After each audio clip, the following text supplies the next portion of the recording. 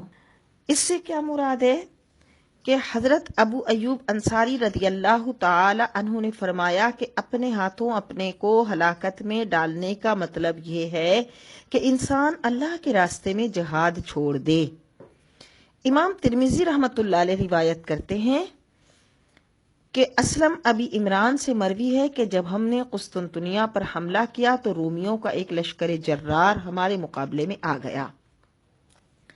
مسلمانوں کی فوج بھی ان کے مقابلے میں ڈٹ گئی۔ ایک مسلمان سپاہی نے تنہا لشکر روم پر حملہ کر دیا اور ان کی صف میں گھس گیا۔ لوگ چلائے کہ اس نے تو اپنے آپ کو اپنے ہاتھوں ہلاکت میں ڈال دیا۔ تو حضرت ابو ایوب انصاری رضی اللہ تعالیٰ عنہ کھڑے ہوئے اور فرمانے لگے، اے لوگو، تم نے اس آیت کا مطلب غلط سمجھا۔ میں تمہیں اس کا شان نزول بتاؤں کہ جب اسلام کو غلبہ حاصل ہو گیا اور مسلمان مجاہدوں کی تعداد بھی کافی بڑھ گئی تو ہم انصار نے مشورہ کیا کہ اب تو جان دینے والوں کی بھی کمی نہیں رہی اور اسلام کو بھی عزت و عظمت حاصل ہو گئی، تو اب ہم ذرا اپنی کھیتی باڑی، کاروبار اور اس طرف توجہ دیں گے اور اپنی مالی حالات درست کرنے کے لیے ساری کوششیں صرف کریں گے۔ اس وقت اللہ تعالیٰ نے یہ آیت نازل فرمائی جس میں یہ وضاحت تھی کہ اگر تم جہاد کو چھوڑ کر زراعت اور تجارت میں کھو کر رہ گئے تو سمجھ لو کہ تم اپنے آپ کو اپنے ہاتھوں ہلاکت کے گڑھے میں پھینک دو گے۔ اور یہی وجہ ہے کہ حضرت ابو ایوب انصاری رضی اللہ تعالیٰ عنہ لڑتے رہے یہاں تک کہ آپ نے جام شہادت نوش کیا، اور قسطنطنیہ میں یعنی ترکی میں آپ کا مزار پر انوار ہے، جو مسلمان کو اس جد و جہد کی دنیا میں عزت کے مقام کا صحیح راستہ بتا رہا ہے کہ اے مسلمان، جب تک تو جہاد کرے گا تو اسی میں تیری عزت اور عظمت ہے، جب تو جہاد سے رک جائے گا تو وہ حال ہوگا جو آج اس وقت مسلمان دنیا کا ہے۔ یہ ہے اپنے آپ کو اپنے ہاتھوں ہلاکت میں ڈالنا کہ نہ کوئی دشمن پر روب ہے اور نہ ہی اپنی حالت کا سنوار ہے، اور ہر طرف سے جو ہے مسلمان پس کر رہ گیا اور مظلوم قوم بن کر رہ گیا، تو اس وجہ سے کہ اس نے اللہ کے اس حکم کو چھوڑ دیا اور اپنے آپ کو ہلاکت کے اسباب سے بھی بچائے۔ وَأَحْسِنُوا، اور اچھے کام کرو، ان اللہ یحب المحسنین، بے شک اللہ محبت فرماتا ہے اچھے کام کرنے والوں سے۔ وَأَتِمُّوا الْحَجَّ وَالْعُمْرَةَ لِلَّهِ، اور پورا کرو اللہ کے لیے حج اور عمرہ۔ فَإِنْ أُحْصِرْتُمْ، اور اگر تم روکے جاؤ، فَمَا اسْتَيْسَرَ، تو جو میسر آئے، جو موجود ہو، من الہدی، قربانی بھیجو۔ وَلَا تَحْلِقُوا، اور نہ منڈواؤ، رؤوسکم، اپنے سروں کو، حتیٰ یہاں تک کہ یبلغ، پہنچ جائے، الہدی، قربانی، محلہ، اپنے مقام پر، اپنی جگہ پر۔ عرب قدیم زمانے میں حج کرتے تھے، لیکن ان کے نزدیک حج ایک تجارتی منڈی تھا، عبادت کا پہلو ختم ہو گیا تھا۔ تو ایک تو یہاں پر یہ بات کہ اللہ نے فرمایا کہ حج و عمرہ جو کرو للہ، اللہ کی رضا کے لیے کرو، اللہ کی عبادت اور اس کی خوشنودی کے لیے کرو، اس کے لیے پورے آداب اور شرائط کے ساتھ اس کو بجا لاؤ اور اچھی نیت کے ساتھ کرو۔ دوسرا اس میں یہاں یہ بتایا گیا کہ اگر احرام باندھنے کے بعد بیماری یا دشمنی کی وجہ سے حج ادا نہ کر سکے اور کسی مجبوری کی وجہ سے وہ حرم شریف نہ پہنچ سکے تو پھر حرم شریف میں جانور ذبح کروا دے۔ وہ جانور احصار کا جانور کہلاتا ہے اور وہ حرم میں ہی ذبح ہونا ضروری ہے، جیسا کہ اللہ کے نبی صلی اللہ علیہ وسلم نے صلح حدیبیہ کے وقت ذبح فرمایا۔ فمن کان منکم مریضا، اور اگر تم میں سے کوئی مریض ہو، او بہ اذم من رأسہ، یا اس کے سر میں تکلیف ہو، ففدیۃ من صیام، تو بدلہ دے اس سے روزہ، او صدقۃ، یا خیرات، او نسک، یا قربانی۔ یعنی کوئی ایسی تکلیف ہو جائے کہ جس کی وجہ سے احرام باندھنے والا سر منڈوانے پر مجبور ہو جائے، یا ایسی کوئی تکلیف ہو کہ جس کی وجہ سے یعنی اس کو سر منڈوانا پڑے، یا کوئی بھی احرام کی جو پابندی تھی اس کو ختم کرنا پڑے، تو پھر کیا کرے؟ 3 روزے رکھے یا 6 مسکینوں کو کھانا دے، اور یا پھر جانور ذبح کرے اس کے سر میں اگر کوئی ایسی تکلیف ہو گئی تو۔ یہاں اس کا حکم ہے۔ فَإِذَا أَمِنْتُمْ، پھر اگر تم اطمینان سے ہو، فَمَنْ تَمَتَّعَ، تو جب جو ملائے، بالعمرۃ الی الحج، حج کو عمرہ سے اٹھا کر ملا کر فائدہ اٹھائے، فمستیسر، تو جو میسر آئے، من الہدی، قربانی سے، وہ قربانی کرے۔ یعنی یہاں پہ حج کی وہ صورت بتائی جا رہی ہے کہ جس سفر میں حج اور عمرہ دونوں کو جمع کیا جائے گا، کیونکہ ظاہر ہے جو دور سے سفر طے کر کے جائے گا تو وہ پھر صرف حج کر کے واپس نہیں آ جائے گا، بلکہ اس کے ساتھ عمرے کا فائدہ بھی حاصل کرے گا، تو اسے حج تمتع کہتے ہیں۔ حج تمتع کرنے والے کے لیے قربانی واجب ہے۔ فمن لم یجد، اور جس کو قدرت نہ ہو، فصیام 3 ایام، تو وہ 3 روزے رکھے، فی الحج، حج کے دنوں میں، وسبعۃ، اور 7 اذا رجعتم، جب تم لوٹ کر آؤ گھر، تلک عشرۃ کاملہ، یہ پورے 10 ہوئے۔ 3 حج کے دنوں میں رکھے گا، 7 واپس آ کر رکھے گا، تو پورے 10 ہو جائیں گے۔ ذالک لمن لم یکن اہلہ، یہ حکم اس کے لیے ہے جو نہ ہو رہنے والا، حاضر المسجد الحرام، مسجد حرام کا رہنے والا نہ ہو۔ واتقوا اللہ، اور ڈرتے رہو اللہ سے، وَاعْلَمُوا، اور جان لو، ان اللہ، یہ کہ اللہ شدید العقاب، اس کی پکڑ سخت ہے۔ الحج اشہر معلومات، حج کے مہینے جانے ہوئے ہیں، معلوم ہیں، یعنی شوال، ذی قعدہ اور ذی الحجہ کے 10 دن۔ فمن فرض فیہن الحج، تو جو ان میں حج کی نیت کرے، فلا رفث، تو نہ بےہودہ بات کرے۔ رفث کہتے ہیں جماع کرنا یا اس کے متعلق بات کرنا، یعنی عورتوں سے صحبت کی کوئی اس طرح کا تذکرہ بھی نہ کرے، ولا فسوقا، نہ گناہ کرے، ولا جدالا، نہ جھگڑا کرے۔ اور فسوق کہتے ہیں تمام چھوٹے بڑے ظاہری پوشیدہ گناہ کو، ولا جدالا، نہ جھگڑا کرے۔ جھگڑا ان تمام چیزوں سے روک دیا گیا تاکہ حج کا حقیقی مقصد حاصل ہو جائے اور تربیت نفس ہو۔ فی الحج، حج میں، وما تفعلوا، تو جو تم کرو، من خیر، بھلائی، یعلمہ اللہ، اللہ اسے جانتا ہے۔ وتزودوا، اور توشہ ساتھ لو، زاد راہ ساتھ لو، فإن خیر الزاد التقوی، سب سے بہتر زاد راہ تقوی ہے۔ عرب کے لوگ کیا کرتے تھے کہ جب حج کی نیت سے گھروں کو نکلتے تو سفر کا جو خرچ ہے وہ ساتھ نہیں لاتے تھے، اور اس کو توکل سمجھتے تھے، اور لوگوں سے بھیک مانگتے تھے۔ تو اس سے روک دیا گیا اور کہا کہ نہیں، اپنے ساتھ زاد راہ لے کر چلو تاکہ تم بھی کسی کی خدمت کر سکو اور دوسروں پر بوجھ نہ بنو، کیونکہ بہترین توشہ جو ہے وہ تقوی ہے جو سفر آخرت میں کام آتا ہے۔ واتقون یا اولی الالباب، مجھ سے ڈرتی رہو اے عقل والو۔ اے عقل والو مجھ سے ڈرتے رہو۔ معلوم ہوا کہ عقل وہی ہے جو اللہ سے خوف پیدا کرے۔ جس عقل سے صرف دنیا بنے، لباس کی ڈیزائننگ ہو، دنیا کی آرائش ہو، صرف اور صرف دنیا بنے، وہ عقل نہیں ہے۔ جو عقل، جس عقل سے دین بنے، وہی عقل ہے۔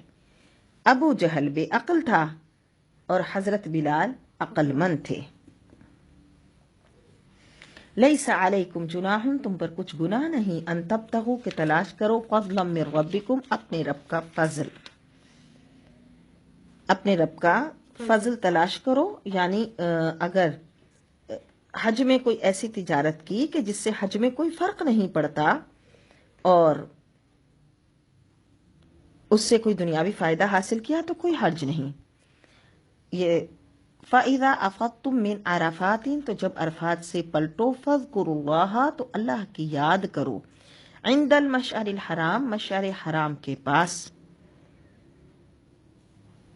وَاذْكُرُوهُ، اور اس کا ذکر کرو، کما ہداکم، جیسا اس نے تمہیں ہدایت فرمائی، وَإِن كُنتُم مِّن قَبْلِهِ، اور بے شک اس سے پہلے تم لَمِنَ الضَّالِّينَ، بہکے ہوئے تھے۔ مشعر حرام پہاڑ کے پاس ٹھہرنا افضل ہے، اور یہ مشعر حرام کہاں ہے؟ مزدلفہ میں ہے، تو مزدلفہ میں قیام واجب ہے، تو وہاں اس طرح اللہ کا ذکر کرو جس طرح کے اللہ کے محبوب صلی اللہ علیہ وسلم نے فرمایا۔ اس کی تسبیح و تعلیل کرو۔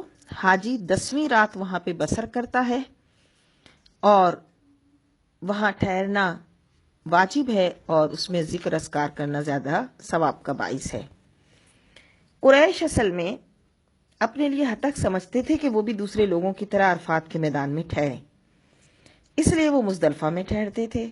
تو یہاں ان کو کہا گیا کہ جب تم عرفات سے پلٹو تو پھر ذکر کرو، مشعر حرام کے پاس یہاں ٹھہرو۔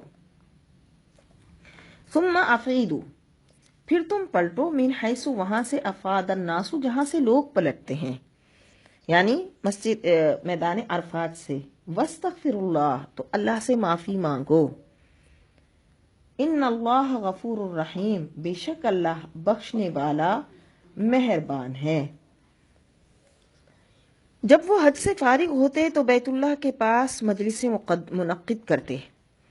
اللہ نے فرمایا کہ اللہ سے معافی مانگو، فَإِذَا قَضَيْتُم مَنَاسِكَكُمْ، اور جب تم پورے کر چکو حج کے ارکان، فَاذْكُرُوا اللَّهَ، تو ذکر کرو اللہ کا، ذکرکم آباءکم، جیسے اپنے باپ دادا کا ذکر کرتے تھے، او اشد ذکرا، یا اس سے بھی زیادہ، فَمِنَ النَّاسِ، اور کوئی آدمی، من یقول، کہتا ہے، ربنا آتنا فی الدنیا، اے رب ہمیں دے دنیا میں، وما لہو فی الآخرۃ، اور آخرت میں نہیں ہے اس کا، من خلاق، کوئی حصہ، ومنہم من یقول، اور ان میں سے کوئی یوں کہتا ہے، ربنا آتنا فی الدنیا حسنہ، اے اللہ ہمیں دنیا میں بھلائی دے، وفی الآخرۃ حسنہ، اور آخرت میں بھلائی دے، وقنا عذاب النار، اور ہمیں دوزخ کی آگ سے بچا۔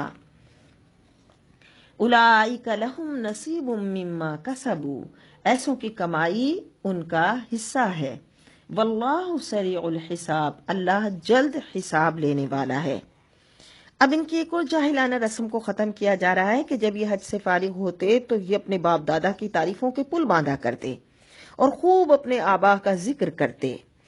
تو یہاں حکم دیا جا رہا ہے کہ اس وقت تم اپنے آبا کا ذکر کرنے کے بجائے اللہ کا ذکر کرو۔ اور یہ بھی بتایا گیا کہ مومن جب اللہ سے سوال کرتا ہے تو دنیا اور آخرت دونوں کا کرتا ہے، کیونکہ وہ صرف دنیاوی منافع پر اکتفا نہیں کرتا بلکہ اس کے پیش نظر آخرت بھی ہوتی ہے۔ اس لیے دنیا میں بھی عافیت طلب کرے اور آخرت کے لیے بھی خیر مانگے، اور جو اس نے کیا سب کے لیے وہی حصہ ہے جو انہوں نے کمایا، یعنی جو نیک عمل کیا۔ وَاذْكُرُوا اللَّهَ، اور یاد کرو اللہ کی، فی ایام معدودات، گنے ہوئے دنوں میں، یعنی ایام تشریق میں۔ مینا میں جب ٹھہرو تو اللہ کا ذکر کرو۔ ذکر اللہ سے مراد اللہ کی عبادت، تکبیر کہنا اور ذکر و اذکار کرنا ہے۔ اور آج ہم دیکھتے ہیں کہ جب لوگ مینا میں ٹھہرتے ہیں تو وہ دنیا کی باتیں کرتے ہیں۔ ومن تأخر، اور جو رہ جائے، فلا اثم علیہ، تو اس پر کوئی گناہ نہیں، لمن اتقی، اس کے لیے جو پرہیزگار ہو۔ واتقوا اللہ، اور ڈرتے رہو اللہ سے، وَاعْلَمُوا، اور جان لو، انکم الیہ تحشرون، کہ تمہیں اسی کی طرف اٹھنا ہے۔ وَمِنَ النَّاسِ، اور بعض آدمی، مَن يُعْجِبُکَ،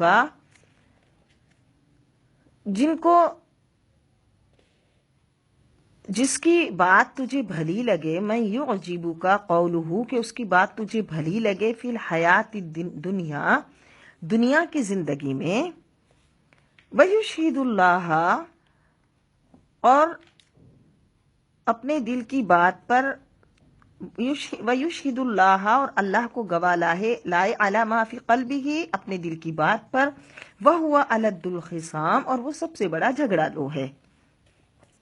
یہ آیت احنس ابن شریق منافق کے متعلق نازل ہوئی، جو حضور اقدس صلی اللہ علیہ وسلم کی مجلس میں بہت چکنی چپڑی باتیں بناتا تھا، آپ صلی اللہ علیہ وسلم کی محبت کا دم بھرتا تھا، اور لوگوں کو جب حضور علیہ الصلوۃ والسلام آ کر تشریف فرما ہوتے تھے تو لوگوں کو بڑا آپ سے متعلق محبت پر اکساتا تھا، لیکن پیٹھ پیچھے جا کر وہ فساد پھیلاتا تھا، اور آپ علیہ الصلوۃ والسلام کے متعلق بھی غلط باتیں کرتا تھا، اور مسلمانوں کو بھی نقصان دیتا تھا۔ تو پتہ چلا کہ یہ تو منافقوں کا طریقہ ہے کہ منہ پر تو میٹھی باتیں کرتے ہیں اور اس پر اللہ کی قسم بھی کہتے ہیں، اور بڑا اپنے آپ کو سچا ہونے کا یقین دلاتے ہیں، لیکن پیچھے ان کا رویہ کچھ اور ہوتا ہے۔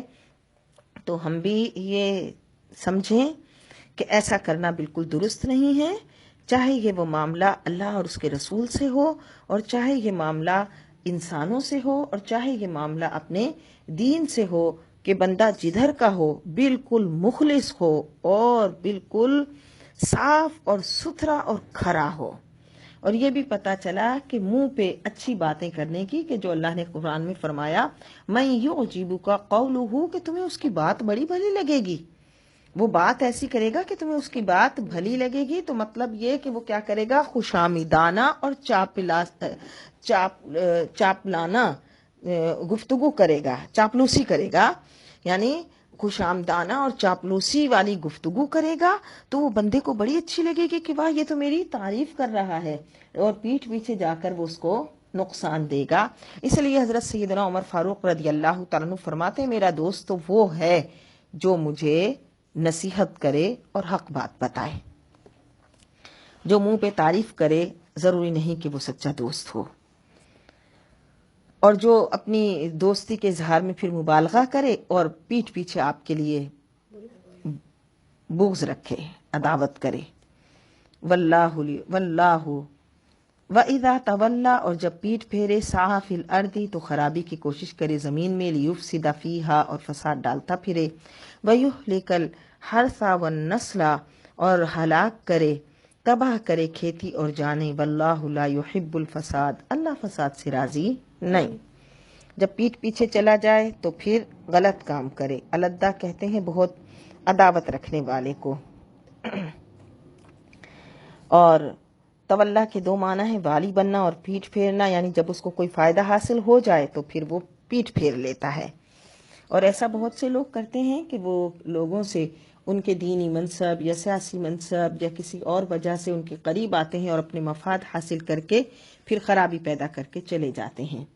وَإِذَا قِيلَ لَهُ، اور جب اس سے کہا جائے اتق اللہ، اللہ سے ڈر، اخذتہ العزت بالإثم، تو اس کو اور ضد چڑھے گناہ کی، فحسبہ جہنم، تو ایسے کو دوزخ کافی ہے۔ یہ بھی پتہ چلا زیادہ چکنی چپڑی باتیں کرنے والے اکثر دل کے چور ہوتے ہیں، جیسا کہ ابن شریق زبان کا بہت میٹھا تھا مگر عمل کا خراب تھا۔ تو انسان کو معاملات سے آزماؤ، زبان سے نہ آزماؤ، کہ ہر چمکنے والا سونا نہیں۔ لیکن ہم ایسے ہیں کہ ہم تو جو بس چار لفظ ہماری اچھی بات بول دے، ہماری تعریف کر دے تو ہم اس سے خوش ہو جاتے ہیں. لیکن کتنی خوبصورت بات ہے کہ انسان کو معاملات سے آزماؤ، صرف اس کی چکنی چپڑی باتوں سے ہی نہ اس کو سمجھو کہ وہ بہتر ہے. وَمِنَ النَّاسِ اور کوئی آدمی مَن یشری جو بیچتا ہے نفسہ اپنی جان ابتغاء مرضات اللہ اللہ کی رضا چاہنے کے لیے. واللہ رؤوف بالعباد اور اللہ بندوں پر مہربان ہے. یہ آیت حضرت صہیب ابن سنان رومی رضی اللہ تعالیٰ عنہ کے حق میں نازل ہوئی، جو مکہ مکرمہ سے ہجرت کرتے ہوئے راستے میں مشرکین کے گھیرے میں آ گئے اور اپنے سارے مال کا پتہ مشرکوں کو بتایا اور ان سے اپنی جان چھڑوائی اور مدینہ المنورہ پہنچ گئے. تو ان کی نیکیوں کی قبولیت قرآن میں آ گئی کہ انہوں نے اللہ کی مرضی چاہنے کے لیے اپنا سب کچھ دے دیا. یا ایھا الذین آمنو اے ایمان والو ادخلوا فی السلم کافہ پورے داخل ہو جاؤ اسلام میں. ولا تتبعوا نہ چلو خطوات الشیطان شیطان کے قدموں پر. انہ لکم عدو مبین بے شک وہ تمہارا کھلا دشمن ہے. سیدنا عبداللہ بن سلام یہود کے سردار تھے اور ان کے دین میں اونٹ کا گوشت حرام تھا. تو اسلام لانے کے بعد آپ نے اونٹ کے گوشت سے پرہیز کیا کہ اسلام میں بھی اس کا کھانا فرض تو نہیں ہے لیکن یہودیت میں تو حرام ہے، تو لہٰذا اگر نہ کھایا تو کوئی گناہ نہیں. تو اس پر یہ آیت کریمہ اتاری کہ جس میں بتایا کہ اسلام میں آ کر دوسرے دین کی رعایت کرنا ٹھیک نہیں. یہاں سے آج کا مسلمان اندازہ لگائے کہ کوئی اونٹ کا کھانا اسلام میں فرض نہیں ہے، لیکن چونکہ یہودیت میں منع تھا تو یعنی وہاں پہ حرام تھا، تو کہا کہ ان کی رعایت میں ایسا نہ کرو بلکہ پورے اسلام میں داخل ہو جاؤ. آج کا مسلمان اس سے بہت بڑی نصیحت پکڑے کہ اگر وہ ایسے کاموں کو بجا لائے جو اسلام میں ہوں ہی کیا حرام، اور ہوں وہ دوسروں کے، جیسا کہ ہولی، رنگ پھینکنا. ابھی جو پچھلے دنوں ایک رسم کی گئی اور اس کے اوپر اسلام آباد کالج میں باقاعدہ لڑکوں اور لڑکیوں نے، مسلمان لڑکوں اور لڑکیوں نے ہندوؤں کی ساتھ بھائی چارے کا مظاہرہ کرتے ہوئے ایک دوسرے پر رنگ پھینکا اور یعنی عیسائیوں کو کرسمس کی مبارکباد دینا، ان کے مذہبی تہواروں کو ان کے ساتھ مل کر منانا اور ان کے یعنی بت خانوں میں جا کر ان کے بتوں پر دودھ چڑھانا، مٹھائیاں چڑھانا اور وہاں جا کر ان کی مذہبی رسومات کو ادا کرنا اور پھر بھی دعویٰ ایمان کا کرنا. یعنی مسلمان پھر سوچے. اسی طرح اپنی شادی بیاہ کے موقع پر غیر مسلموں کے طریقے اختیار کرنا. یہ جو برائیڈل شاور کے نام سے نکلا ہے یہ انگریزوں کا طریقہ ہے، انگریزوں کی کوئی رسم ہے جو مسلمانوں کی شادیوں میں آ گئی. مہندی کی رسم ہندوؤں سے آئی ہے جو مسلمانوں میں آ گئی. تو آپ دیکھیں شادی بیاہ کی تو کتنی ہی رسمیں ایسی ہیں جو بالکل اپنے نکاح بت پرستوں کی ہیں، مشرکوں کی ہیں، کافروں کی ہیں. اور آج وہ مسلمان اپنے نکاح کے موقع پر، جو کہ نکاح عبادت ہے اور ایک اہم عبادت ہے کہ اس سے پوری نسل انسانی چلتی ہے، اس کی نسل کو چلنا ہے، تو اس عبادت کو تو اس کو ایسے بجا لانا ہے جس سے اللہ اس کے رسول راضی ہو جائیں تاکہ اس کی نسل میں خیر آئے اور اللہ کی محبت کا رنگ آئے. لیکن آج اس کا بالکل الٹ ہے. تو اللہ فرما رہے شیطان کے قدموں پہ نہ چلو، بے شک وہ تمہارا کھلا دشمن ہے. فَإِن زَلَلْتُم مِّن بَعْدِ مَا جَاءَتْكُمُ الْبَيِّنَاتُ اور اگر اس کے بعد پھسل جاؤ کہ جب کہ تمہارے پاس روشن حکم آ چکے، فَاعْلَمُوا تو جان لو ان اللہ عزیز حکیم اللہ تعالیٰ زبردست حکمت والا ہے.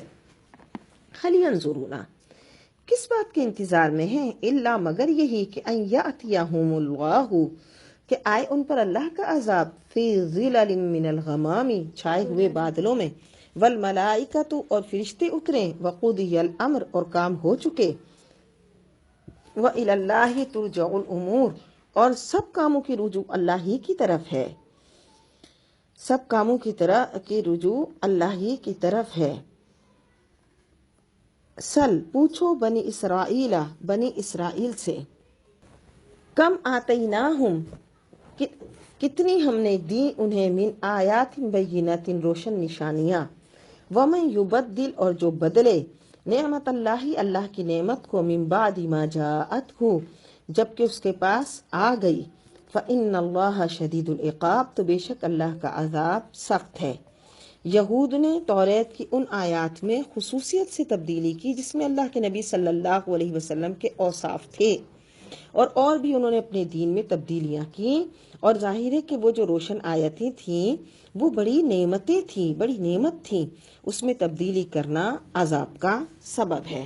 زینا آراستہ کی گئی ہے للذین کفروا کافروں کے لیے الحیات الدنیا دنیا کی زندگی، وَيَسْخَرُونَ وہ ہنستے ہیں من الذین آمنوا ایمان والوں پر، والذین اتقوا اور ڈر والے، فوقہم ان سے اوپر ہوں گے یوم القیامتی قیامت کے دن، واللہ اور قیامت کے دن متقیوں کی عزت کا ظہور ہوگا، وہ جنت میں ہوں گے، اور قیامت کے دن آج کافر اپنی دولت کو ہوگا وہ جنت میں ہوں گے اور کفار دوزخ میں ہوں گے۔ آج کافر اپنی دولت کو، ساز و سامان کو، دنیاوی ترقی کو دیکھ کر مسلمانوں کو حقیر جانتا ہے، تو بتایا جا رہا ہے کہ رزق کی کمی کوئی نجات کا معیار نہیں ہے۔ قیامت کے دن یہی لوگ بلند ہوں گے بشرط یہ کہ متقی ہوں۔ کان الناس امتا واحدتا لوگ ایک دین پر تھے، فبعث اللہ تو اللہ نے بھیجے النبیین انبیاء، مبشرین خوشخبری دیتے، ومنذرین اور ڈر سناتے، وانزل معہم الکتاب اور ان کے ساتھ سچی کتاب اتاری، لیحکم بین الناس کہ تاکہ فیصلہ کر دے لوگوں کے درمیان فیما اختلفوا جس میں وہ اختلاف کرتے تھے۔ یعنی اللہ رب العزت نے انبیاء پر کتاب اتاری، اور جو کتاب اتاری وہ تو اس لیے تھی کہ تاکہ ان میں اتحاد پیدا ہو، تاکہ ان میں اتحاد پیدا ہو۔ دیکھیے جیسے یہود اور عیسائیوں کے پاس کتاب ہے، وہ اہل کتاب ہے، تو ان کی کتابوں میں ہمارے نبی صلی اللہ علیہ وسلم کی تشریف آوری کا ذکر ہے، تو اگر وہ اپنی کتابوں پر ایمان لائیں اور ہمارے آقا و مولا صلی اللہ علیہ وسلم پر ایمان لے آئیں تو سارے فتنے ختم ہو جائیں۔ تو کتابیں تو اس لیے آئی تھیں کہ اللہ تعالیٰ اس میں یعنی ان کو آپس میں ملا دے، اختلافوں کا فیصلہ کر دے۔ وَمَا اخْتَلَفَ اور نہیں اختلاف کیا فیہ اس میں الا مگر الذین انہوں نے اوتوہ جن کو دی گئی تھی من بعد ما جاءتہم البینات روشن حکم آنے کے بعد انہوں نے کیا کیے، اس میں اختلاف کیے، بغین بینہم آپس کی سرکشی سے، حسد سے۔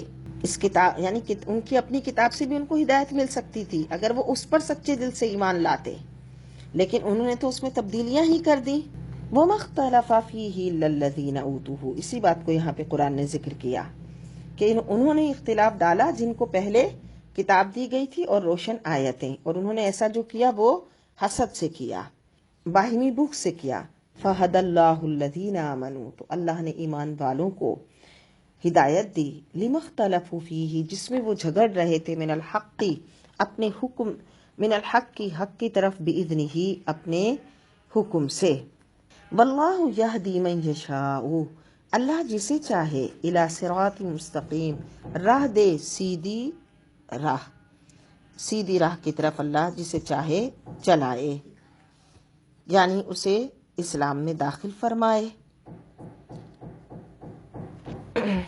ام حسبتم کیا تم گمان کرتے ہو، ان تدخلوا الجنت کہ تم جنت میں چلے جاؤ گے، تم پر جنت کے دروازے تم پر کھول دیے جائیں گے۔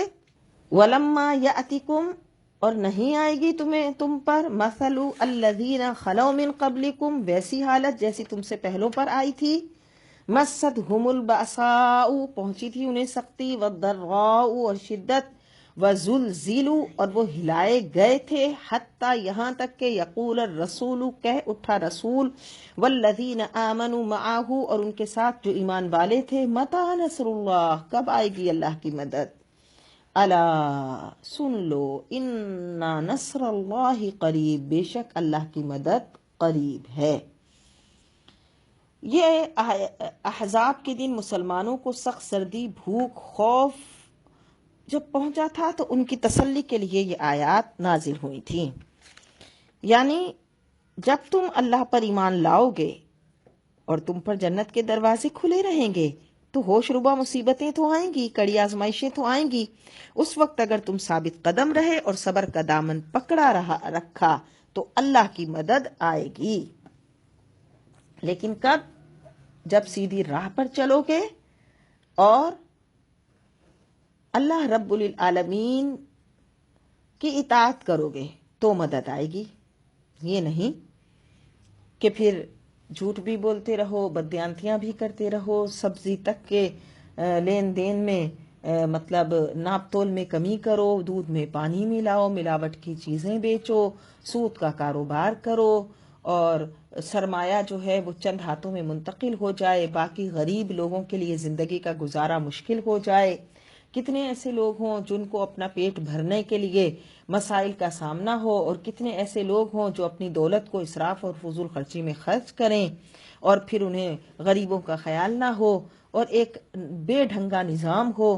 اس کے بعد بھی تم کہو کہ اللہ کی مدد آئے گی، تو ایسا نہیں ہے. اللہ کی مدد تو انہی لوگوں کے لیے آتی ہے جو اللہ کی اطاعت و فرما برداری کرتے ہیں. آج کرونا کے یہ جو معاملات ہیں، اس کی جو پکار پڑی ہوئی ہے، اس میں بھی اگر اپنے معاملات سنوار لیں تو یقیناً انشاءاللہ اللہ کی مدد آئے گی. یسألونہ کا آپ سے پوچھتے ہیں ماذا ینفقون کہ وہ کیا خرچ کریں. قل فرماؤ ما انفقتم من خیرین جو تم خرچ کرو نیکی میں، فللوالدین والدین کے لیے، والاقربین قریبی رشتہ داروں کے لیے، والیتامى والمساکین یتیم اور مسکینوں کے لیے، وابن السبیل اور راہ گیروں کے لیے. وما تفعلوا اور جو بھلائی کرو، من خیرین وما تفعلوا من خیرین اور جو بھلائی کرو، فإن اللہ بہ علیم تو بے شک اللہ جاننے والا ہے. یعنی صرف مالی عبادت پر قناعت مت کرو، عبادت بھی کرو. اور عبادتیں جو ہیں وہ روحانی غذائیں ہیں، فرائض جو ہیں وہ روحانی غذائیں ہیں، اور نوافل جو ہیں وہ روحانی میوے ہیں. لہٰذا دونوں سے فائدے حاصل کرو. کتب علیکم القتال فرض ہوا تم پر اللہ کی راہ میں لڑنا، وہو کرہ لکم اور وہ تمہیں ناگوار ہے، نفس پر بھاری ہے. جہاد فرض ہے، اور کبھی جہاد فرض کفایہ ہوتا ہے، کبھی فرض عین ہوتا ہے. لہٰذا جب جہاد فرض ہو جائے تو جہاد کی تیاری بھی فرض ہوتی ہے. اس لیے ارشاد فرمایا عسیٰ قریب ہے ان تکرہوا شیئا کہ کوئی بات تمہیں بری لگے، وہو خیر لکم اور وہ بہتر ہو تمہارے لیے، حق میں بہتر ہو. آج اگر تمہیں جہاد کا حکم دیا جا رہا ہے تو یہ تمہارے حق میں بہت بہتر ہے کہ اسی کے ذریعے اللہ تعالیٰ پوری دنیا میں اسلام کے پرچم کو بلند کروائے گا اور تمہیں عزت اور غلبہ عطا کرے گا. وعسیٰ اور قریب ہے ان تکرہوا کہ تمہیں بری لگے، شیئا کوئی بات، وہو خیر لکم اور وہ تمہارے حق میں بہتر ہو. وعسیٰ اور قریب ہے ان تحبوا شیئا کہ تمہیں کوئی بات پسند آئے، وہو شر لکم اور وہ تمہارے حق میں بری ہو. واللہ یعلم وانتم لا تعلمون اللہ جانتا ہے تم نہیں جانتے. کتنی خوبصورت آیت ہے، سارے ٹینشن کو دور کرنے کی، ساری اس بے قراری کو ختم کرنے کی کہ بندہ بولے مجھے یہ ملا تو یہ نہ ملا، یہ ملے تو یہ نہ ملے، یہ میرے لیے اچھا ہے وہ اس کے لیے اچھا ہے. فرمایا نہیں، جس کو تو برا سمجھ رہا ہے کیا پتا وہی تیرے لیے اچھی ہو. اللہ جانتا ہے تم نہیں جانتے. انسان دنیاوی مصائب اور دعا قبول نہ ہونے پر کبھی کیسے اپنی حالت بنا لیتا ہے. مریض میٹھی دوا مانگتا ہے مگر طبیب کڑوی پلاتا ہے، تو وہی جانتا ہے. واللہ یعلم وانتم لا تعلمون یسألونک آپ سے پوچھتے ہیں عن الشہر الحرامی ماہ حرام حرمت والے مہینوں میں، قتال فیہ لڑنے کا حکم.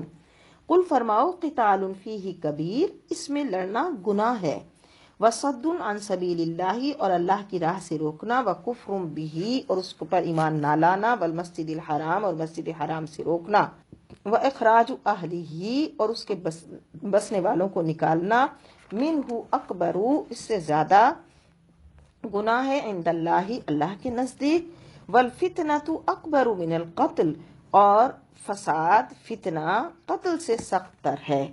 دیکھیں ابھی آج ہی کے ہمارے سبق میں وہاں آیا الفتنۃ اشد من القتل اور یہاں آیا الفتنۃ اکبر من القتل.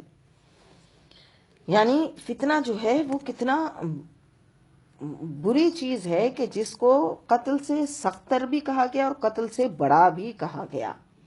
وَلَا يَزَالُونَ يُقَاتِلُونَكُمْ، ہمیشہ وہ تم سے لڑتے رہیں گے، حَتَّى يَرُدُّوكُمْ، یہاں تک کہ وہ پھیر دیں تم کو، عن دینکم، تمہارے دین سے، ان استطاعوا، اگر بن پڑے۔ پتہ چلا کافر مومن کا ہمیشہ دشمن رہے گا، بس اس کے یہاں تک کہ بس وہ اس کو اس کے دین سے پھیر دے، اس کی یہی کوشش کرے گا، اسی پر وہ پڑے کوشش کرتا رہے گا۔ پتہ چلا کہ مومن کا دوست کافر نہیں ہو سکتا۔ وَمَن يَرْتَدِدْ مِنْكُمْ، تو تم میں سے جو کوئی پھرے عن دینہ، اپنے دین سے، فیمت، اور وہ کافر مر جائے، وہو کافر، اس حال میں کہ وہ کافر ہو، فَأُولَٰئِکَ حَبِطَتْ أَعْمَالُهُمْ، تو اس کا اکارت گئے اس کے اعمال، فی الدنیا والآخرۃ، دنیا اور آخرت میں۔ مرتد کے اعمال میں دنیا میں بھی برباد ہو جاتے ہیں اور آخرت میں بھی اس کو کچھ نہیں ملتا۔ وَأُولَٰئِکَ أَصْحَابُ النَّارِ، اور وہی دوزخ والے ہیں، ہم فیہا خالدون، وہ اس میں ہمیشہ رہیں گے۔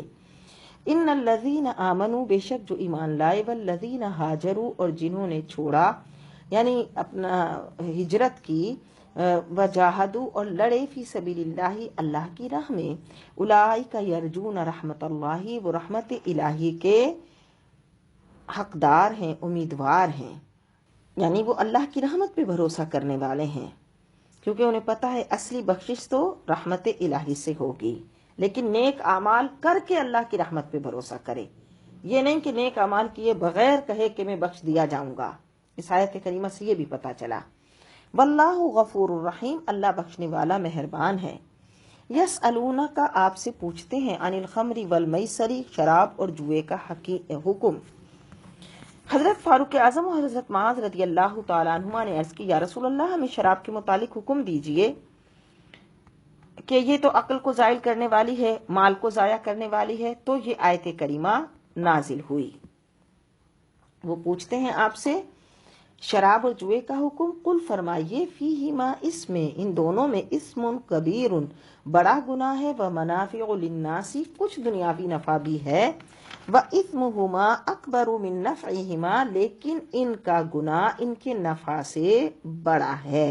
یعنی شراب سے جو عارضی سرور حاصل ہوتا ہے اور جوئے سے جو بغیر محنت و مشقت کے دولت ملتی ہے، اس کے نقصانات زیادہ ہیں اور ان کے سامنے اس کا نفع جو ہے وہ بہت کم ہے۔ وَيَسْأَلُونَكَ، اور وہ پوچھتے ہیں آپ سے، ماذا ينفقون، کہ وہ کیا خرچ کریں، قل فرمائیے، العفو، جو باقی بچے، فاضل بچے، جو تمہاری ضروریات سے زائد ہو، جس کا خرچ کرنا تمہاری طبیعتوں پر بوجھ نہ ہو، تو وہ خرچ کرو۔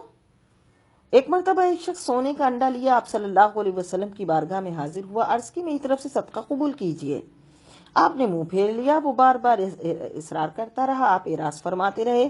جب وہ باز نہیں آیا تو آپ صلی اللہ علیہ وسلم نے انڈا اس سے لے کر دور پھینک دیا، اور پھر میرے آقا و مولا صلی اللہ علیہ وسلم نے ارشاد فرمایا، تم میں سے کوئی آتا ہے اور اپنا سارا مال خیرات کرتا ہے، پھر لوگوں سے بھیک مانگتا ہے۔ تو پتہ چلا کہ ایک تو یہ کہ اپنا مال سچی نیت کے ساتھ خرچ کرنا چاہیے، دوسرے یہ بھی پتہ چلا اللہ اور رسول اسی کا مال قبول کرتے ہیں جس پر نظر کرم کرتے ہیں، ہر ایک کا مال قبول نہیں ہوتا۔ اور یہ کہ جس کو اللہ نے بے حساب دولت دی ہے، وہ اپنے گرد و نواح میں، پڑوس میں، غریبوں، مسکینوں، محتاجوں کو دیکھے، صحیح طریقے سے زکوٰۃ بھی ادا کرے اور ان کی مدد کرے، اور اپنی ضرورت سے زیادہ کا جو مال ہے زکوٰۃ کے علاوہ وہ دینا، یہ بھی بڑی نیکی ہے۔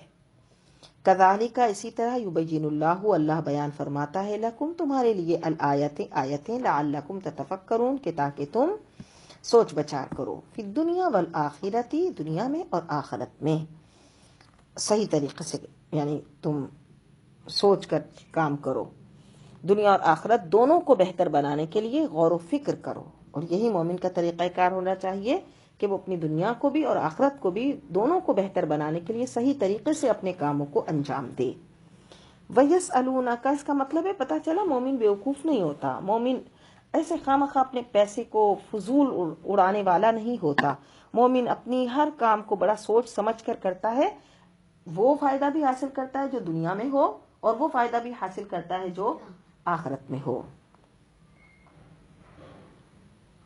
وَيَسْأَلُونَكَ عَنِ الْيَتَامَى، تم سے یتیموں کے متعلق پوچھتے ہیں، قل فرماؤ اصلاح لکم، ان کا بھلا کرنا خیر بہتر ہے، وَإِن تُخَالِطُوهُمْ فَإِخْوَانُكُمْ، اگر اپنا ان کا خرچ ملا لو تو وہ تمہارے بھائی ہیں، واللہ یعلم، اللہ جانتا ہے، المفسد بگاڑنے والے کو، من المصلح سنوارنے والے سے، وَلَوْ شَاءَ اللہ، اور اگر اللہ چاہتا، لَأَعْنَتَكُمْ، تو تمہیں مشقت میں ڈالتا، ان اللہ عزیز حکیم، بے شک اللہ حکمت والا ہے۔ یعنی اللہ تعالیٰ ہر ایک کی نیت اور ارادے سے واقف ہے۔ بعض لوگ یتیموں کے مالوں کو خورد برد کرنے کے لیے ان کے ساتھ شراکت کرتے تھے اور ہمدردی کے طور پر ان کو اپنے کاروبار میں شامل کر لیتے تھے، لیکن قرآن نے کہا کہ اگر تم نے ان کو اپنے ساتھ تجارت میں شامل کر بھی لیا تو پھر بددیانتی مت کرو، کیونکہ یتیموں کے مال میں بددیانتی کرنا سختی سے منع کر دیا گیا اور ان کے مالوں کے نزدیک جانے سے بھی منع کر دیا گیا۔ تو ان لوگوں کو پھر پریشانی ہونے لگی جو یتیموں کی بہتری اور فائدے کے لیے ایسا کرتے تھے، تو انہیں کہا گیا کہ تم ان کے مال کو اسی طرح اپنے مال کے ساتھ ملا کر اگر تجارت میں لگانا چاہتے ہو تو لگاؤ کہ جس سے ان کو فائدہ ہو، بد نیتی سے نہ کرو۔ وَلَا تَنْكِحُوا الْمُشْرِكَاتِ، نہ نکاح کرو مشرک عورتوں سے، حَتَّى يُؤْمِنَّ، یہاں تک کہ وہ مسلمان ہو جائیں۔ ابتدائی دور میں مسلمان کفار سے رشتہ کر بھی لیا کرتے تھے اور دے بھی دیا کرتے تھے، تو یہاں پہ مسلمانوں کو منع کر دیا گیا کہ وہ مومنہ جس پر ایمان کے نور کا حالہ ہے وہی تمہارے لیے بہتر ہے، وَلَأَمَةٌ مُؤْمِنَةٌ خَيْرٌ، بے شک مسلمان لونڈی بہتر ہے، من مشرکۃ، مشرکہ سے، وَلَوْ أَعْجَبَتْكُمْ، اگرچہ وہ مشرکہ عورت تمہیں کتنی ہی بھاتی ہو، وَلَا تُنْكِحُوا الْمُشْرِكِينَ، اور نہ نکاح کرو مشرکوں سے، حَتَّى يُؤْمِنُوا، جب تک کہ وہ ایمان نہ لائیں، یعنی عورت کا نکاح بھی کسی کافر مشرک مرد سے جائز نہیں۔ وَلَعَبْدٌ مُؤْمِنٌ خَيْرٌ، مسلمان غلام خیر بہتر ہے، من مشرک، مشرک سے، وَلَوْ أَعْجَبَكُمْ، اگرچہ وہ تمہیں کتنا ہی اچھا لگتا ہو، أُولَٰئِكَ يَدْعُونَ إِلَى النَّارِ، اور وہ دوزخ کی طرف بلاتے ہیں، وَاللَّهُ يَدْعُو إِلَى الْجَنَّةِ، اور اللہ بلاتا ہے جنت کی طرف، والمغفرتی، اور مغفرت کی طرف، بِإِذْنِهِ، اپنے حکم سے، وَيُبَيِّنُ، اور بیان کرتا ہے، آیاتی ہی، اپنی آیتیں، نصیحتیں، للناس، لوگوں کے لیے، لعلہم یتذکرون، تاکہ وہ نصیحت مانے۔ یعنی اللہ رب العزت تمہیں جنت کی طرف بلاتا ہے، اور کفار کی صحبت مسلمان کو جائز نہیں کیونکہ وہ دوزخ کی طرف بلاتے ہیں، اور اللہ کے احکام بہت سی حکمتوں پر مبنی ہیں، ہمیں اس کی خبر نہیں، وہ اس کے احکام ہمیں جنت کی طرف لے جاتے ہیں۔ وَيَسْأَلُونَكَ عَنِ الْمَحِيضِ، تم سے پوچھتے ہیں حیض کا حکم، قل فرماؤ، ہوا اذن، وہ ناپاکی ہے، فَاعْتَزِلُوا النِّسَاءَ، تو الگ رہو عورتوں سے، فی المحیض، حیض میں، وَلَا تَقْرَبُوهُنَّ، اور نہ قریب جاؤ ان کے، حَتَّى يَطْهُرْنَ، یہاں تک کہ وہ پاک ہو لیں، فَإِذَا تَطَهَّرْنَ، اور جب وہ پاک ہو جائیں، فَأْتُوهُنَّ، تو جاؤ، من حیث، جہاں سے، امرکم اللہ، اللہ نے تمہیں حکم دیا، ان اللہ، بے شک اللہ، یحب التوابین، پسند فرماتا ہے توبہ کرنے والوں کو، ویحب المتطہرین، اور پسند رکھتا ہے ستھروں کو۔ کیونکہ یہود اس میں بہت زیادہ افراد سے کام لیتے تھے کہ وہ اپنی عورتوں کو اس میں بالکل تفرید سے کام لیتے تھے کہ اپنی عورتوں کو بالکل اپنے سے جدا کر دیتے تھے، ان کے بستر، کھانا پینا، رہنا سہنا سب جدا کر دیتے تھے، اور نصارہ ان دنوں میں بہت زیادہ عورتوں کے قریب ہوتے تھے، تو مسلمانوں نے جب اس کا حکم پوچھا تو بتایا گیا کہ ان دنوں میں عورت سے اس حال میں قریب ہونا کہ اس سے صحبت کرنا، جماع کا فائدہ اٹھانا، یہ منع ہے، باقی یعنی اس کے ساتھ سونا یا اس کے ساتھ اٹھنا بیٹھنا کھانا پینا وہ منع نہیں ہے۔ نساؤکم حرث لکم، عورتیں تمہاری کھیتیاں ہیں، فاتو حرثکم، آؤ اپنی کھیتیوں میں، انا شئتم، جہاں سے چاہو۔ اس عورت کو کھیتی اس لیے کہا کہ اس سے اولاد ہوتی ہے، اور وہ اولاد اس کھیتی کا پھل ہوتی ہے، اس کا مطلب ہے عورت کو اپنی عادتیں بہت اچھی کرنی چاہیے، کیونکہ زمین جتنی اچھی ہوگی کھیتی یعنی فصل اتنی اچھی ہوگی۔ یعنی اللہ نے عورتوں کو مردوں کے لیے صرف سیرگاہ نہیں بنایا، بلکہ جیسا کھیت اور کسان کا تعلق ہے کہ کھیت سے کسان اپنی کھیتی حاصل کرتا ہے، تو اسی طرح شادی کا مقصد بھی صرف لذت طلبی نہیں بلکہ حصول اولاد ہے۔ اس لیے وہ کھیتی، وہ زمین ایسی منتخب کرو، بیوی ایسی منتخب کرو جو نیک اور پاک باز ہو، کیونکہ ردی زمین میں اگر بیج بو گے تو اچھی کھیتی کیسے حاصل کرو گے؟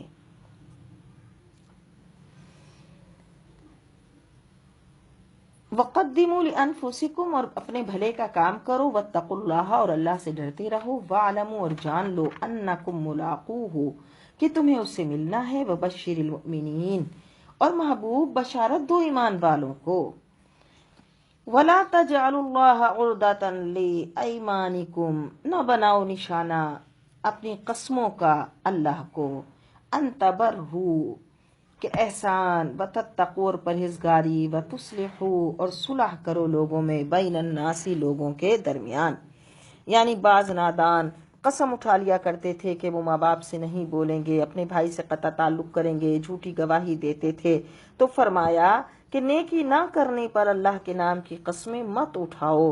اللہ کے نبی صلی اللہ علیہ وسلم نے ارشاد فرمایا، اگر تم کسی کام کی قسم اٹھا لو، پھر تمہیں اس کے غیر میں نیکی معلوم ہو تو وہ نیک کام کر لو، اور کفارے کا اور قسم کا کفارہ دو۔ یعنی اللہ کا نام پاک نیک کام نہ کرنے کا ذریعہ مت بناؤ، اور قسم توڑنے کا کفارہ یہ ہے کہ 10 مسکینوں کو کھانا کھلائے، یا 10 صدقہ فطر جو ہے وہ کسی مسکین کو دے، لیکن ایک ساتھ نہیں دیا جائے گا، بلکہ ہر دن الگ الگ دیا جائے گا، یا پھر 10 الگ الگ مسکینوں کو دیا جائے گا۔ واللہ سمیع علیم، اللہ سنتا جانتا ہے، اور اللہ سنتا جانتا ہے۔ لا یؤاخذکم اللہ باللغو، اللہ نہیں پکڑ فرماتا تمہاری لغو قسموں پر، لغو فی ایمانکم، تمہاری قسموں پر جو بے ارادہ تمہاری زبان سے نکل جائیں، ولکن یؤاخذکم، لیکن گرفت فرماتا ہے، بما کسبت قلوبکم، جو تم نے اپنے دل سے کیا۔ بعض لوگ ارادہ اور قصد کے بغیر کچھ قسمی الفاظ ان کی زبان پر جاری ہو جاتے تھے، تو بتایا گیا کہ ان کا اعتبار نہیں ہوگا، بلکہ جو خاص ارادے کے ساتھ اور زبان سے ادا کیے گئے تو اللہ تعالیٰ ان پر گرفت فرمائے گا۔ واللہ غفور حلیم، اللہ بخشنے والا، حلم والا ہے۔ للذین یؤلون، جو قسم کھا بیٹھتے ہیں، من نسائہم، اپنی عورتوں کے پاس جانے کی، تربص 4 اشہر، تو انہیں 4 مہینے کی مہلت ہے۔ فَإِن فَاءُوا، پس اگر وہ اس مدت میں آئے، فَإِنَّ اللَّهَ غَفُورٌ رَحِيمٌ، تو اللہ بخشنے والا مہربان ہے۔ یعنی 4 ماہ کے اندر تم نے اپنی قسم توڑ دی تو عورت تمہارے نکاح میں رہے گی، اور تمہیں صرف قسم کا کفارہ دینا ہوگا۔ وَإِنْ عَزَمُوا الطَّلَاقَ، اور اگر چھوڑ دینے کا ارادہ پکا کر لیا، فَإِنَّ اللَّهَ سَمِيعٌ عَلِيمٌ، تو اللہ سنتا جانتا ہے۔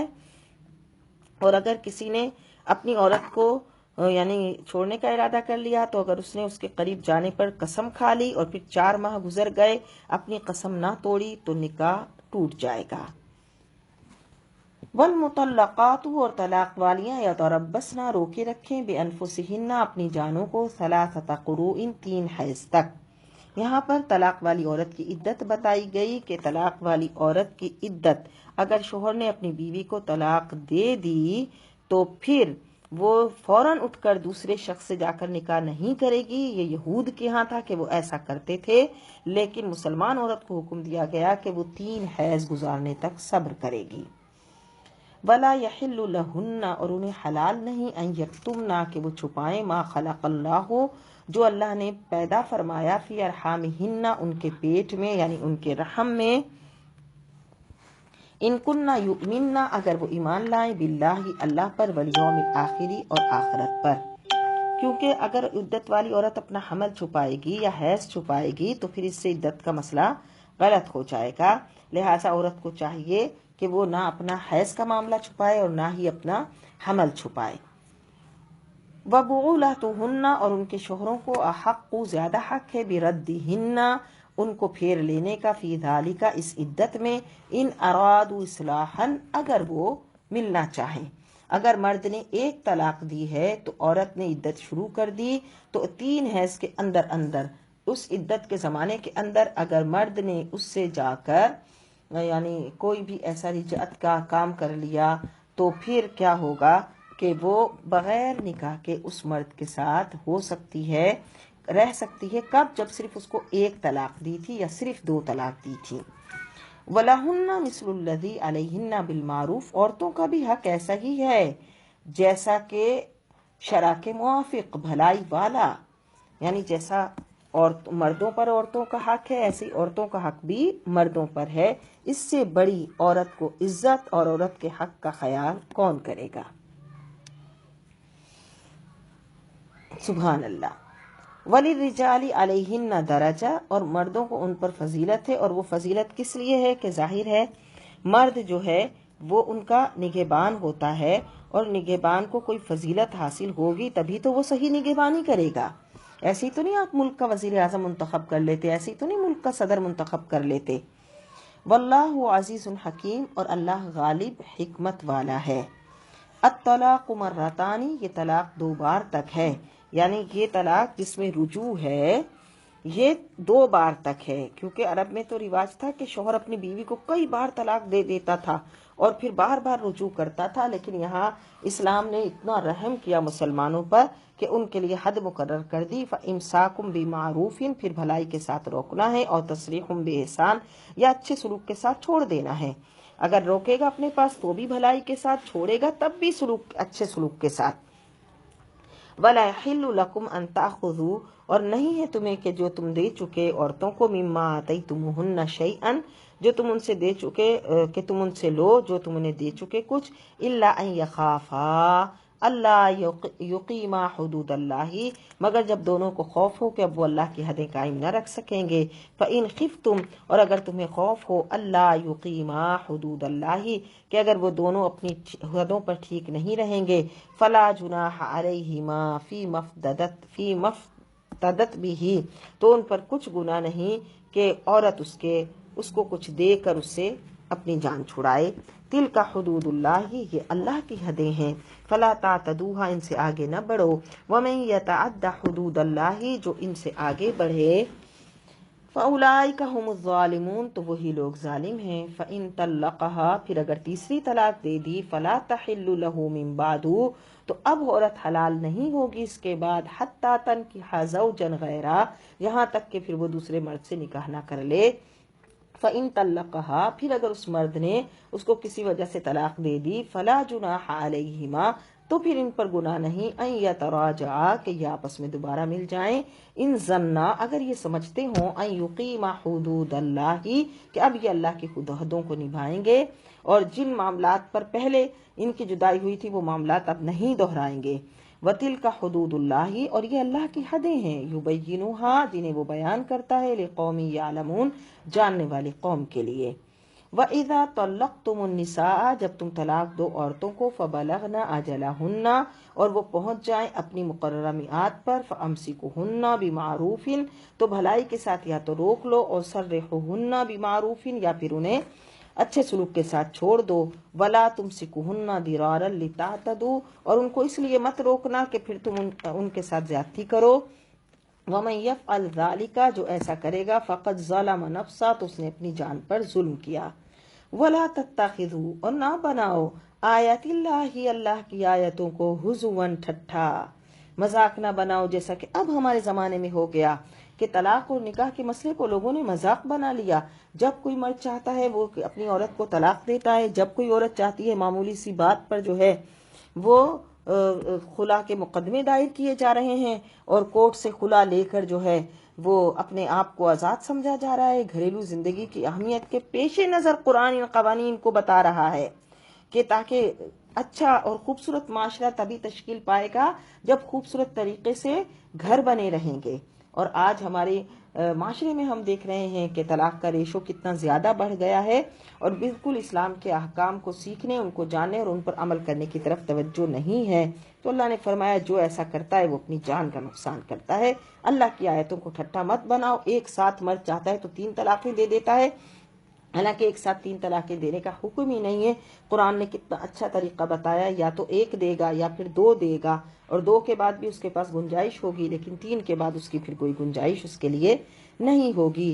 وَاذْكُرُوا نِعْمَةَ اللَّهِ عَلَيْكُمْ، یاد کرو اللہ کا احسان جو ہے تم پر، وَمَا أَنزَلَ عَلَيْكُمْ مِنَ الْكِتَابِ، اور وہ جو تم پر کتاب اتاری، وَالْحِكْمَةِ، حکمت، یعظکم بِہِ، تمہیں نصیحت دینے کے لیے، واتقوا اللہ، اور ڈرو اللہ سے، وَاعْلَمُوا، اور جان لو، ان اللہ بکل شیء علیم، بے شک اللہ سب کچھ جانتا ہے، بے شک اللہ سب کچھ جانتا ہے۔ تو کتنے خوبصورت یہ احکام جو اسلام نے بتائے، اور منع کیا کہ تم اللہ کی آیتوں کا، اللہ کے احکام کا مذاق مت اڑاؤ، بلکہ یہ اللہ کے احکام، یہ قرآن کی جو کتاب ہدایت تمہیں عطا فرمائی گئی، اس نعمت عظمیٰ کو اپنے پاس رکھو، اس کی شکر گزاری کے لیے اس کا حق ادا کرو، اور اس میں بتائے گئے احکام پر عمل کرو، کہ بے شک اللہ تعالیٰ سب سے زیادہ جاننے والا ہے،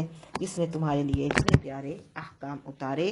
وآخر دعوانا الحمد للہ رب العالمین۔